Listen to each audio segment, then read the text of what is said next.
Good morning, children. Today we are going to start the topic Apomixis and polyembryony. It's quite different from the complete content which you have learned from this chapter, because in this topics you will get the exceptions of this chapter. मतलब कुछ ऐसी चीज़ें जो आपको इस chapter से थोड़ी अलग लगेंगी. सबसे पहले तो मैं बात करूँगी एपोमिक्सिस की. एपोमिक्सिस एक वो प्रोसेस है जिसमें कोई प्लांट, एग्जांपल ग्रासेस, आपकी ग्रासेस में आपको पता है कौन सी साइनोडॉन ग्रास है. तो ये ग्रासेस जो हैं ये बिना फर्टिलाइजेशन के सीड का प्रोडक्शन कर लेती हैं. क्या कर लेती हैं? सीड का प्रोडक्शन. जबकि आपका चैप्टर क्या कहता है, कंप्लीट चैप्टर सेक्सुअल रिप्रोडक्शन में यही तो कहता है कि आपका मेल गैमीट फीमेल गैमीट से फर्टिलाइज होगा, आपका जाइगोट बनेगा, then embryo, then should the seed should be form. But यहाँ पे ऐसा कुछ नहीं हो रहा. यहाँ पे बिना फर्टिलाइजेशन के सीड का फॉर्मेशन हो रहा है. ठीक है. इसमें क्या होता है, जो एपोमिक्सिस में है ये सेक्सुअल रिप्रोडक्शन का मिमिक्री करता है. मिमिक्री मतलब कि उसकी नकल उतारता है. जैसे कि आपके सेक्सुअल रिप्रोडक्शन में सीड बनता है, वैसे इसमें भी सीड बन जाता है, लेकिन मोड क्या है? एसेक्सुअल मोड है. मतलब एक ही पेरेंट इसमें पार्टिसिपेट करके बना लेता है. ठीक है, एपोमिक्टिक सीड्स. ठीक है. इनमें कुछ एग्जांपल्स आपके ये सिट्रस और मैंगो भी हैं. कुछ मैंगो की ऐसी भी वैरायटीज़ है जो सेक्सुअल फर्टिलाइजेशन, सेक्सुअल रिप्रोडक्शन ना करके डायरेक्ट क्या करती है, एपोमिक्सिस के थ्रू अपने सीड्स को प्रोड्यूस कर लेती है. ठीक है. इसके बाद आता है एक term polyembryony. Protrude into the embryo sac and develop into the embryos. In such species, each ovule contain many embryos.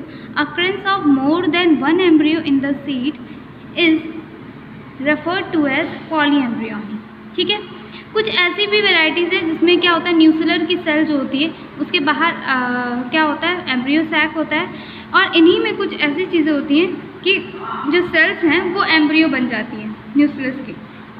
तो ऐसी कंडीशन जब एक एम्ब्रियो सैक में कई सारे एम्ब्रियो बन जाते हैं उसे क्या बोलते हैं, पॉलीएम्ब्रियोनी. मतलब multiple embryos are develop inside the seed. That technique is known as polyembryony. Take out the some seeds of orange and squeeze them. आप ऑरेंज लीजिए, ऑरेंज को स्क्वीज करेंगे तो आपको कई सारे सीड मिलेंगे. Observe the many embryos different sizes and shapes from each seed. हर सीड को अगर आप ओपन करेंगे, खोलेंगे, तो उसमें देखेंगे कई सारे आपके अलग अलग एम्ब्रियोज उसमें पाए जाएंगे. Count the number of embryos in each seed. What would be the genetic number of the apomictic embryos. Apomictic embryos का जो सीड काउंट होगा, मतलब ये सीड काउंट, इसके साथ साथ इनकी प्लॉइडी क्या होगी ये आपको सोच के बताना है. ठीक है. Can they be called clones. इनको क्लोन्स कहा जा सकता है? बिल्कुल कहा सकता है, क्योंकि ये अपने पेरेंट की तो कॉपी होते हैं. इसमें सिंगल पेरेंट पार्टिसिपेट करता है, कोई बाहरी जीन्स नहीं आता, तो ऑलमोस्ट ये ऐसे ही होता है. Hybrid varieties of several of our food and vegetable crops are being extensively cultivated. Cultivation of hybrids has tremendously increased productivity. One of the problem of hybrids is that hybrid seeds have to produce every year. If the seeds collected from hybrids are sown, the plants in the progeny will segregate and do not maintain the hybrid character. Production of hybrid seeds is costly, hence the cost of hybrid seeds become too expensive for the farmers. If these hybrids are made into apomictic, there is no segregation of the characters in the hybrid progeny.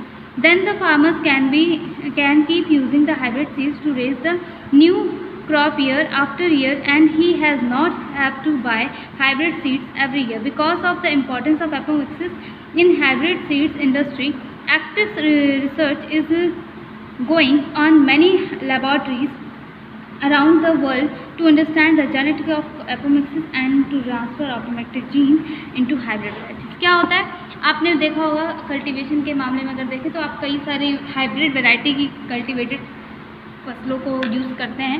Hybrid variety वो होती है जिनमें क्या होता है, hybridisation कर दिया जाता है. मतलब एक कैरेक्टर दूसरे का, एक कैरेक्टर दूसरे का. मतलब गेहूं की आपके पास दो वैरायटीज़ हैं, एक में पानी कम लगता है और एक क्या है, पेस्ट फ्री है, मतलब उस पर कोई पेस्ट इन्फेक्ट नहीं करता। तो हमने दोनों को क्या कर दिया, हाइब्रिडाइज करा दिया और एक ऐसी प्रोजेनी निकाल दी जिसमें दोनों कैरेक्टर एक साथ पाए जा रहे हैं, तो वो हाइब्रिड हो गया। तो हाइब्रिड कैरेक्टर्स की जो जीन्स होती हैं वो बहुत ही यूनिक होती हैं और उनसे प्रोडक्टिविटी और यील्ड में इम्प्रूवमेंट दिखता है।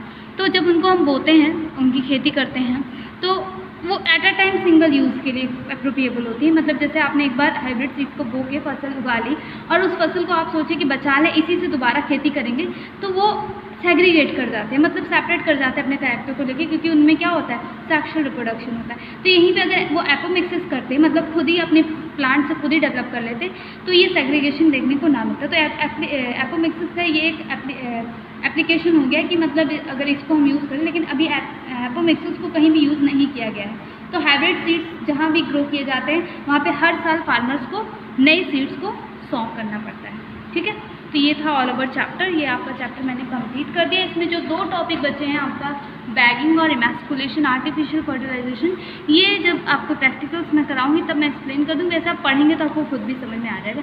Thank you and that's all for today. इसके साथ नेक्स्ट चैप्टर में आपको पता है, मैंने आपको बोला है मेल और फीमेल रिप्रोडक्टिव सिस्टम की डायग्राम प्रिपेयर करना, ये बहुत इंपॉर्टेंट है, इसलिए मैंने आपको एडवांस में ही दे दी है। इसको तैयार कर लीजिए टेस्ट के लिए, ये दोनों ही डायग्राम बहुत इंपॉर्टेंट है। Thank you.